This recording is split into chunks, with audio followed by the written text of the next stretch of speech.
నమస్కారం కిరణ్ టీవీ భక్తి ప్రేక్షకులకి స్వాగతం. నేను మీ గాయత్రి. ముందుగా ప్రేక్షకులకు అందరికీ కూడా ఉగాది శుభాకాంక్షలు. కొత్త సంవత్సరంలోకి అడుగు పెడుతున్నాం కాబట్టి ఈ సంవత్సరం అంతా ఏ విధంగా ఉండబోతుంది, ఎలాంటి జాగ్రత్తలు తీసుకోవాలి అని తెలియజేయడానికి గోనుగుంట్ల సురేష్ బాబు గారు ఉన్నారు. వారితో మాట్లాడదాం. నమస్కారం గురుగారు. గాయత్రి గారు నమస్కారం అండి. గురుగారు, అసలు ఈ సంవత్సరం పేరేంటండి? ఓం గం గణపతియే నమః. స్వర్ణలక్ష్మి నమస్తే అస్తు. పరబ్రహ్మ స్వరూపిణి రాజ్యం దేహి ధనం దేహి సర్వకామాంచ దేహి మే. తల్లి, ఈ సంవత్సరం పేరు ఫస్ట్ తెలుసుకోవడం చాలా ఇంపార్టెంట్. ఒక్క స్టెప్ కొంచెం డీప్గా చెప్తాను. నారద మహర్షికి 60 మంది కుమారులు ఉన్నారు. ఒక యుద్ధంలో వాళ్ళంతా చనిపోతారు. తండ్రి కాబట్టి బాధ ఉంటుంది కదండి. 60 మంది కుమారులు చనిపోతే విష్ణుమూర్తి దగ్గర ఇంకా నారాయణ నారాయణ అంటూ ఉంటాడు కాబట్టి ఆయన దగ్గర ఏడుస్తాడు. అప్పుడు నీ కొడుకులు నిజంగా చనిపోలేదు, కాలపురుషుడి దగ్గర ఉండేసి ఒక్కొక్క సంవత్సరాన్ని ఒక్కొక్క కొడుకు రక్షించుకుంటూ రిప్రజెంటేషన్ చేస్తూ ఉంటాడని విష్ణుమూర్తి వరం ఇస్తాడు. అందుకని ఈ 60 సంవత్సరాల పేర్లు అనమాట ఇవి మనకి. ఈ 60 సంవత్సరాలకు ఒక్కొక్క పేరు నారద మహర్షి యొక్క కుమారుల పేర్లు ఇవి. ఇది చాలా మందికి తెలియదు అనమాట. అయితే ఆ సంవత్సరంలో ఆయన కుమారుడు ఒక ఆయన హెడ్ దీనికి. ఆయనకు ఒక రెస్పాన్సిబిలిటీ ఇస్తారు. అంటే ఈ సంవత్సరం అంతా నువ్వు అందరినీ ఇలా జాగ్రత్తగా చూసుకో, కాపాడుకో, సృష్టిని రక్షించు, ఈ కాలపురుషుని గమనంలో వాళ్ళందరినీ వాళ్ళ విధులు చేసే విధంగా చూడమని వాళ్ళకి రెస్పాన్సిబిలిటీస్ ఇస్తారు. అందుకని ఒక్కొక్క సంవత్సరం ఒక్కొక్క కుమారుడు అధ్యక్షుడు కాబట్టి వాళ్ళ స్టైల్ దీన్ని కాపాడుతూ ఉంటారు. ఈ కుమారుడి పేరు పరాభావ నామ సంవత్సరం. అది పరాభవం అంటే మనకు అందరికీ ఉంటుంది. అభావం అంటే ఇన్సెక్యూరిటీ, ఇన్ఫీరియారిటీ కాంప్లెక్స్ అనేది. పరా అంటే దూరంగా ఉండు అని. అంటే మనలో ఉన్న ఇన్ఫీరియారిటీ కాంప్లెక్స్కి, ఇన్సెక్యూరిటీస్కి మనం దూరంగా ఉండాలి అని దాని మీనింగ్. అంతేగాని అవమానం జరుగుతుంది అది ఇది జరిగిపోతుందని కాదు. మనలో ఉన్న ఇన్ఫీరియారిటీ కాంప్లెక్స్కి, ఆత్మన్యూన్యత భావానికి, పిరికితనానికి దూరంగా ఉండండి, ధైర్యంగా ఉండండి అని. మరి అది ఎలా జరుగుతుంది? ఎప్పుడు మనిషి ధైర్యంగా ఉంటాడండి ఎప్పుడైతే ధర్మబద్ధంగా తనంతా తను ఒక పని చేసుకుంటూ వెళ్ళిపోతూ ఉంటాడో ధర్మో రక్షిత రక్షత, ఆ ధర్మం వాళ్ళని కాపాడుతుంది. అందుకని ఎప్పుడైతే ధర్మబద్ధంగా మన పని మనం చేసుకుంటామో ఎప్పుడు ఎవరికి భయపడడు, మనిషి ధైర్యంగా ఉంటాడు. అందుకని ధైర్యలక్ష్మి వస్తుంది. ఎప్పుడైతే ధైర్యలక్ష్మి వస్తుందో సంతానలక్ష్మి, వరలక్ష్మి, అన్ని లక్ష్మి, ఐశ్వర్యాలకు అన్ని లక్ష్మిలు వచ్చేస్తూ ఉంటారు. ధనం కూడా వచ్చేస్తుంది. అందుకని మరి మనం ఎందుకు కొన్నిసార్లు మనం తెలుసో తెలవక ఇన్ఫీరియారిటీ కాంప్లెక్స్ గురవుతాం. ఫేక్ ఎక్స్పీరియన్స్ పెట్టుకుంటాం, ఏదో రాంగ్ కమిట్మెంట్ ఇచ్చేసి ఆవేశం చేసేస్తూ ఉంటాం. అప్పుడు ఏం చేయాలి? మరి మన కరెక్ట్ మార్గంలోకి రావాలి కదా. ఆ కరెక్ట్ మార్గానికి రావడానికి ఈ 7 బేస్ అనమాట. అందుకని మన పూర్వకాలంలో లేదంటే గతంలో ఏదైనా మిస్టేకులు చేసినా, తెలుసో తెలవక అధర్మ మార్గంలో ప్రయాణించిన మనకున్న భ్రమలని పటాపంచలైపోయేసి వాళ్ళ పరాభవం, అవమానానికి గురయ్యి, అపజయానికి గురయ్యేసి భంగపడి రియాలిటీ తెలుసుకొని మళ్ళా సన్మార్గంలో వస్తున్న సంవత్సరం కాబట్టి పరాభావనామ సంవత్సరం అంటారు. ఓకే, తప్పకుండా గురుగారు. ఇప్పుడు ద్వాదశ రాశుల్లో ఒక రాశైన కర్కాటక రాశి వారి గురించి మాట్లాడుకుందాం. ఆదాయము, వ్యయము, రాజపూజము, అవమానాలు ఇవన్నీ కూడా ఎలా ఉండబోతున్నాయి, ఎలాంటి జాగ్రత్తలు పాటించమంటారు తెలియజేయండి. ఓం గం గణపతియే నమః. స్వర్ణలక్ష్మి నమస్తే అస్తు. పరబ్రహ్మ స్వరూపిణి రాజ్యం దేహి ధనం దేహి సర్వకామాంచ దేహి మే. కర్కాటక రాశి వాళ్ళు, ఇది నేను 3వ సంవత్సరం సోషల్ మీడియా నుంచి రావటం అన్నమాట. సో ఈ రాశి వాళ్ళందరికీ స్వర్ణలక్ష్మి అమ్మవారు ఫస్ట్ ఒక బ్రహ్మానందాన్ని ఇవ్వాలి. అంటే ఏమంటారు, బ్రహ్మ జ్ఞానాన్ని ఇవ్వాలి. అంటే వాళ్ళకి నచ్చినా నచ్చకపోయినా, చుట్టూ ఉన్న పరిస్థితులు, తర్వాత అనుకున్నవి వచ్చినా రాకపోయినా, తెలిసిన వాళ్ళు నచ్చిన వాళ్ళు ఉన్నా లేకపోయినా కానీ ఎప్పుడు ఆనందంగా ఉండాలి అని మనం ఫస్ట్ కోరుకుందాం. అలా ఎప్పుడు సమతాస్థితిలో ఆనందంగా ఉండే ఒక భావము, ప్రతిదాన్ని శోభాయమానంగా చూడగలిగే ఒక సామర్థ్యము, ప్రతిదాన్ని ఒక పవిత్రంగా చూడగల ఒక సామర్థ్యము, అలాంటి మైండ్ మనస్తత్వం మనకు కావాలి. అలానే కర్కాటక రాశి వాళ్ళకి శ్రీ పరాభానామ సంవత్సరం ఉండాలని చెప్పేసి మనం కోరుకుందాం. తర్వాత అమ్మవారికి ప్రతి ఒక్కరికి రాజ్యం దేహి. అంటే నాకు క్లయింట్స్ ఎక్కువ మంది మేనేజర్ లెవెల్ పొజిషను, పొలిటీషియన్లు, లేదంటే ఎక్కడున్నా కానీ నాయకత్వం వహించే బాధ్యతలు ఎక్కువ మంది ఉంటారు కాబట్టి అలాంటి వాళ్ళందరికీ వీళ్ళకి ఒక అథారిటీ, పవరు, స్టేటస్, ఒక సింబల్, ఒక బ్రాండ్ నేము, ఒక రిప్యుటేషను, కీర్తి ప్రతిష్టలు కావాలని చెప్పేసి రాజ్యం దేహి. వీళ్ళు ఒక మాట చెబితే అందరికీ చక్కగా ఈయన అర్థం చేసుకొని తదనుగుణంగా వాళ్ళు కూడా రెస్పాండ్ అయ్యే ఒక పవర్, శక్తి కావాలని చెప్పేసి మనం కోరుకుందాం. తర్వాత ధనం దేహి. వీళ్ళకి ధనం, విపరీతమైన ధనం ఉండాలని చెప్పేసి మనం కోరుకుందాం. ఎలా అలా అని ఏం కాకుండా ఇంటి నిండా ధనం, బ్యాంకు అకౌంట్ నిండా ధనం, ఆఫీస్కి పోతే ఆఫీసులో కూడా ధనం, పొరపాటు వీళ్ళు శత్రువు ఇంటికి పోతే వాళ్ళ శత్రువు ఇంట్లో కూడా వీళ్ళ యొక్క ప్రభావంతో ధనంతో నిండిపోవాలన్నమాట. అలా మనం చక్కగా అమ్మవారిని 100% మనం కోరుకుందాం వీళ్ళకి మనకి కావాలని. తర్వాత సర్వకామాంచ సిద్ధి, సర్వకామాంచ అంటే ఏ సర్వకామాంచ అంటే ఎలాంటి కోరిక కోరుకున్నా కానీ ఆ మూమెంట్లో తక్షణం అది జరిగిపోవాలన్నమాట. అలాంటి చక్కగా ప్రతి వాళ్ళకు కోరిన కోరిక అంతా శ్రీ పరాభావనామ సంవత్సరంలో స్వర్ణలక్ష్మి అమ్మవారు గణపతి ఇవ్వాలని చెప్పేసి మనం కోరుకుందామండి. ఇది రాశి చూసుకుంటే ఇది నాది 3వ సంవత్సరం అండి రాశి ఫలాలు చెప్పటం. ఫస్ట్ ఇయర్, లాస్ట్ ఇయర్, ఈ 3వ ఇయర్ చెప్తూ ఉన్నాను అనమాట. అంటే పబ్లిక్లో సోషల్ మీడియాలో వచ్చి చెప్పటం. నేను వచ్చిన కొత్తలో 2024లో వీళ్ళకి అప్పటికి అష్టమ శని నడుస్తూ ఉందండి. చాలా ప్రాబ్లమ్స్లో ఉన్నారు. ఆ తర్వాత ఈ ప్రాబ్లమ్స్ రిలీఫ్ అయిపోతారు, చాలా వరకు ఇంప్రూవ్మెంట్ ఉంటుంది, కొత్త కొత్త ఆపర్చునిటీస్ ఉంటాయి అని చెప్పేసి లాస్ట్ ఇయర్ నేను చెప్పడం జరిగింది. రిలేటివ్ గ్రాఫ్ అంటారు కదండి, కంపారిటివ్ గ్రాఫ్ అంటారు కదా, ఈ గ్రాఫ్ ప్రకారం చూసుకుంటే రాబోయే రోజులు వీళ్ళకి ఇంకా బాగుంటుంది. ఓకే, అంటే ప్రతి సంవత్సరం ఇయర్ టు ఇయర్కి బాగా గ్రోత్ ఉంటుంది వీళ్ళకి అని మీనింగ్ అండి. తర్వాత వీళ్ళకి కంటక శని అంటారు. అంటే శని బాధలు ప్రతి ఒక్కళ్ళకు ఉంటాయండి. మన గ్రహస్థితి కూడా చెప్పుకుంటూ ఉంటాం. కంటక శని అంటే కంటక శని అంటే 9వ స్థానంలో శని ఉంటారండి వీళ్ళకి. 9వ స్థానంలో ఉన్న శని ఏమంటారంటే కంటక శని అంటారు. అంటే కవి ఖుషి కవి ఘమ్ సినిమా లాగా కొన్నిసార్లు హ్యాపీగా, కొన్నిసార్లు ఉత్సాహంగా, కొన్నిసార్లు ఉంటుంది.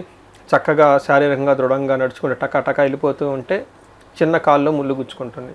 ఏమవుతుంది, చాలా బాధపడిపోతాం, అయ్యో ఏదో జరిగిన టెన్షన్ పడతాం. కానీ దాని యొక్క ప్రభావం ఎక్కువ ఉండదు కదా, వెంటనే ముళ్ళు బిగేసుకుంటూ వెళ్ళిపోతూ ఉంటాం. అందుకని చెప్పేసి ఇలా జర్నీ అంతా ఇలా ఉంటుంది, అక్కడక్కడ ఏదైనా ప్రాబ్లమ్స్ వస్తూ ఉంటుంది. బట్ ఓవరాల్గా వీళ్ళకి చాలా బాగుంటుంది మనం చెప్పుకోవచ్చు. ముఖ్యంగా వీళ్ళకి శని చాలా పాజిటివ్గా ఉన్నారండి ఈ టైంలో. ఈ శని వీళ్ళకి 9వ స్థానంలో ఉండటంతో లైఫ్ అనేది ఫుల్ సాటిస్ఫాక్షన్, కంఫర్టబుల్గా ఉంటారు. ఓకే, శని వీళ్ళకి ఒక సాటిస్ఫాక్షన్ని, కంఫర్ట్ని తీసుకొస్తూ ఉంటారు. శత్రువులు వీళ్ళనేమీ చేయలేరు. వీళ్ళకి ఎన్ని కోర్టు కేసులు ఉన్నా, ఎన్ని వ్యవహారాలు ఉన్నా, ఏది చేస్తున్నా కానీ శత్రువులు అయితే వీళ్ళనేమీ చేయలేరు. సో దీని ప్రకారం బాగుందని మనం చెప్పుకోవచ్చు. తర్వాత వీళ్ళకి ఆదాయము, రాజ్యపూజ్యము, వ్యయము మనం చూసుకుంటే ఆదాయం 2, వ్యయం 11 ఉంది. ఇది చాలా చాలా ఇంపార్టెంట్ అండి, వెరీ వెరీ ఇంట్రెస్టింగ్. ఎందుకంటే ఈ కర్కాటక రాశిలో ఉన్న నా క్లోజ్ రిలేటివ్స్, ఫ్రెండ్స్ చాలామంది ఉన్నారు. పుష్యమి నక్షత్రం వాళ్ళు ఇంకా ఎక్కువ మంది ఉన్నారు. నేను కూడా అమెరికా నుంచి వేరే ఒకళ్ళు చేస్తున్నారు, మాట్లాడినాను పుష్యమి నక్షత్రం వాళ్ళది. వీళ్ళకి ఆదాయం 11, ఆదాయం 2, వ్యయం 11 చూపిస్తుంది. అంటే విపరీతంగా ఖర్చులు పెడతారు, వెళ్ళిపోతూ ఉంటుంది అనేది. దానికి ఎందుకు అలా చేస్తున్నాడో మనం ముందు చెప్పుకుందాం. రాజ్యపూజ్యం 4, అవమానం 7. అవమానించే వాళ్ళు, ఆటంకాలు కలిగించే వాళ్ళు కూడా ఎక్కువగా ఉన్నారు. కానీ వెరీ ఇంట్రెస్టింగ్ ఏంటంటే అండి, శని వీళ్ళకి చాలా మంచి సపోర్ట్ ఇస్తూ ఉన్నారండి. 9వ స్థానంలో శని ఉండటంతో వీళ్ళకి శత్రువుల పైన విజయము అదంతా వస్తుంది. ఖచ్చిత్ సుఖం ఖచ్చిత్ దుఃఖం అని కవి ఖుషి కవి ఘమ్. ఓకే, అలా కొన్నిసార్లు ఉత్సాహం, కొన్నిసార్లు కష్టాలు, అవమానాలతో అలా ముందుకు వెళ్ళిపోతూ ఉంటుందండి. బట్ ఫైనల్గా వీళ్ళు సక్సెస్ అవుతారు. ఎందుకంటే శత్రువులు ఏమీ చేయలేరు, ఎవరిని ఇలా ఆపలేరు. అలా కూల్గా చూసుకుంటూ వెళ్ళిపోతూ ఉంటారు. తర్వాత వీళ్ళకి 12వ స్థానంలో గురువు ఉన్నారండి. 12వ స్థానంలో గురువు ఉండి ఈ రాశిలోకే గురువు ఎంటర్ అవుతున్నారు గోదావరి పుష్కరాల తర్వాత. అంటే ఇదంతా కూడా గ్రహస్థితి కిందకే వస్తుందా అండి? ఖచ్చితంగా. అంటే వాటి యొక్క ప్రభావం మన మీద, మనుషుల మీద ఉంటుందండి. ఓకే, వాటి యొక్క ప్రభావం మనుషుల మీద ఉంటుంది కాబట్టి ఎలాంటి ప్రభావాన్ని మనం గురి అవుతాము అనేదాన్ని మనం డిస్కస్ చేసుకుంటున్నాం. అయితే ఇందులో లాట్ ఆఫ్ కండిషన్స్, అవన్నీ రకరకాల సిద్ధాంతాలు అంటే మనం చెప్పుకున్నది గోచారం కాబట్టి ఓవరాల్గా బ్రాడ్గా హయ్యర్ లెవెల్లో, మేనేజ్మెంట్ లెవెల్లో, లేదంటే మనకేమంటారు రాజకీయ నాయకులు ఎలా ఉన్నారు, కలామిటీస్ ఎలా ఉంది, ఎకనామీ ఎలా ఉందని చెప్పుకుంటే ఇండివిజువల్ లెవెల్లో ఎంత ఎఫెక్ట్ ఉంటుందో చెప్పుకుంటాం. ఇది ఒక 30-40% మాత్రమే ఎఫెక్ట్ ఉంటుంది ఇండివిజువల్ లైఫ్లో. మనం ఇంకా వేరే కూడా చూసుకోవాలన్నమాట, వేరే విధంగా చూసుకుంటూ ఉంటాం అనమాట.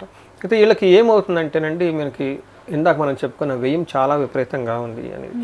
అయితే వీళ్ళ అదృష్టం ఏమంటేనండి, శుభమూల వ్యయకృత్, అంటే శుభకార్యాలు చేయటం వల్ల వ్యయం అవుతుందని చెప్తారు శాస్త్రంలో. అంతేకాకుండా ప్రాణి విక్రయ దర్శనం అంటారు. అంటే ఏమవుతుందంటే పాణి విక్రయ దోషణం. మనం ఇందాక చెప్పుకుని అవమానించే వాళ్ళు ఎక్కువగా ఉంటారు. వీళ్ళు ఏం చేస్తారంటేనండి, ఇంట్లో బాగా మంచిగా ఉన్న వస్తువులు కానివ్వండి, భూమి కానివ్వండి, ఇల్లు కానీ అమ్మేసి ఇల్లుగా కొత్త పెద్ద ఇల్లు కట్టటము, లేదంటే ఫారిన్ వెళ్ళటము, పెళ్ళిళ్ళు చేయటం లాంటివి చేస్తారు, దేవాలయాలు కట్టించడం లాంటివి చేస్తారు. ఏదో కమిటీ ఉంటుంది అనమాట. అంటే సోషల్ సర్వీస్ గురించి, పుణ్యకార్యాలు చేయటం గురించి డబ్బులు ఖర్చు పెట్టేసి అది కనుక సరిపోకపోతే ఇంకా వేరే ఏమన్నా అమ్మాల్సి వచ్చి ఉంటుంది. చిన్న ఒక పెద్ద ఇల్లు కట్టాలంటే చిన్న ప్రాపర్టీస్ అమ్ముకోవాలి కదా, ఇలా చేసే అవకాశం ఎక్కువ ఉంటుందని గమనించుకోవాలి. తర్వాత ఏం చేస్తారంటే వీళ్ళు ఇంకొకటి కూడా చేస్తుంటారు, బాగా మంచిగా సపోర్ట్ ఉన్న వాటిని కూడా అమ్ముకుంటారు. మంచి ల్యాండ్ బాగా పండుతుంది, మరి పెద్ద ల్యాండ్ కావాలి, పెద్ద బిల్డింగ్ కావాలి, దీన్ని అమ్మేసుకుంటూ ఉంటారు. అలా వేరే వాళ్ళ చేత దూషించబడతారు. ఇది ఒక స్ట్రైట్ ఫార్వర్డ్గా చెప్పాలంటే వీళ్ళకి ఏమవుతుందంటే గురువు వీళ్ళకి మారుతూ ఉన్నారండి. గోదావరి పుష్కరాల టైంలో మారినప్పుడు గురువు మారిన తర్వాత పుష్కరాలు వస్తాయి. గురువు ఒక్కొక్క రాశిలో మారినప్పుడు ఒక్కొక్క నదికి పుష్కరాలు అని చెప్తూ ఉంటారు. ఎప్పుడైతే వీళ్ళకి గురువు మారుతూ ఉంటారో కర్కాటక రాశిలోకి గురువు వస్తూ ఉన్నాడు, అక్కడ గురువు వీళ్ళకి తటస్థంగా ఉండి బాగా హెల్ప్ చేస్తూ ఉంటారు. జనరల్గా మనకి ఏం చెప్తుంటే ఆ టైంలో ఇంట్లో పెళ్ళిళ్ళు అవుతాయి, పిల్లల్ని అంటారు, తర్వాత టెంపుల్స్ అవన్నీ బాగా చూస్తూ ఉంటారు, ధనం బాగుంటుంది, అన్నీ బాగుంటుంది. ఈ రాశి వాళ్ళకి ఒక్క విషయంలో జాగ్రత్తగా ఉండాలండి.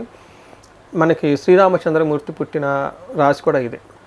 ఆయనకి జన్మరాశిలో గురువు ప్రవేశించినప్పుడు అడవులకు వెళ్ళటం జరిగింది అని చెప్తారు. ఇప్పుడు క్వశ్చన్ ఏంటంటే అడవులకు వెళ్ళటం మంచిదా చెడ్డదా అది మనకి చెప్పలేము. మనకి యుద్ధం జరగాలంటే ఎలాగ తప్పదు కదా, ఎలాగ తప్పదు.